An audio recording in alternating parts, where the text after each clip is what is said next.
Hi guys, tonight I just want to do a quick video on the Gator Belts. I did a video last night and it kind of showed me using a fairly eclectic mix of belts. A lot of the belts had been used up on kind of other knives, so I was just kind of putting together how to employ the belts I had at the time. But tonight I just want to focus maybe on the Gator Belts by themselves. I have a few knives that have been water jet cut out of D2 steel, just little camp knives. They've got a nice flat geometry to the section that I'm going to be grinding on, which is where the Gator Belts apparently kind of excel. If I had more of a curved surface to work with, I'd probably go for something like a Hermes cork belt. But I've used these belts by themselves at different grits, but I want to have a look at what happens if you go all the way from the coarsest, which is the 3M Gator A65 CF, then to the A45 CF, and then the A30 CF, which is roughly 240, 400 and 600 grit. So I'll start with a 50 grit blaze belt and then 120 grit blaze belt, just to get most of the stock down to where I want to find the edge. I've left them there about a millimetre or so at the moment because I've heat treated them. So I'll take the bulk of it down with the blaze belts, and then I'll use these Gator belts to clean them up. So the final grit should be a 600, so I guess I'll start hand sanding with a 600 grit piece of rhino wet, and I'll do that perpendicular to the grinding that I've done on the blade with the Gator belt, and see how many of the kind of lower grit marks might still be there. So I'll do 600 grit on one side, and on the other side I'll go straight to an 800 grit and see how I go there. So I would use these belts with the aim of trying to reduce the amount of hand sanding that I've got to put into a blade. They've got a few benefits over, I guess, conventional abrasive belts. They have much more abrasive loaded onto them, which is kind of how they get their name. They've got this kind of reptile skin pattern to them and much thicker abrasive on the belts, and that kind of, it gives the belt more longevity, but also it aids cooling the belt. These apparently don't like to get wet. If you get them too wet, they'll start to break down. So I'll probably go for like minimal amount of dunks I can and get the blade dry before I go back onto the belt.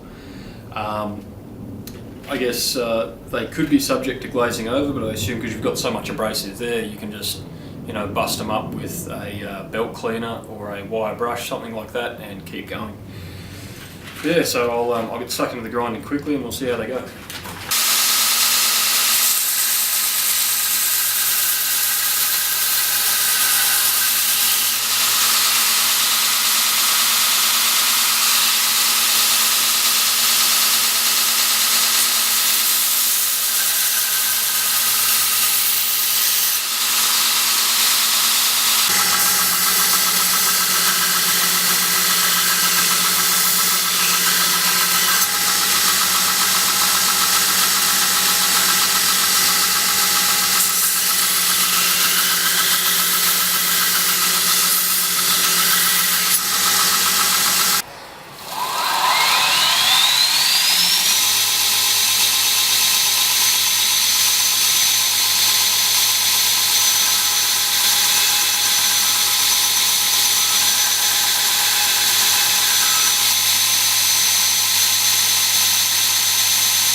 This is the blade after about, I'd say, 5 minutes of hand sanding.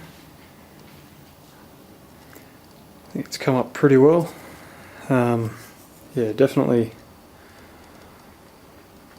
There were no kind of hot spots where there were heaps of horizontal scratches left. So I'd say overall the Gator Belts were a pretty good success.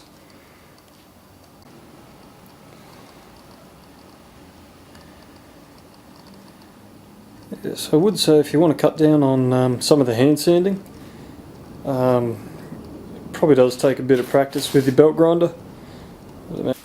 Yeah, so I think that's pretty typical of how I've used the Gator Belts in the past. Don't think I'd go to an 800 grit sandpaper after the A30 Gator Belt. I think you'd save a lot of time by just going to 600 in the sandpaper, going 90 degrees to the direction that you were grinding, just to check there's nothing left, and then going up from there with hand sanding.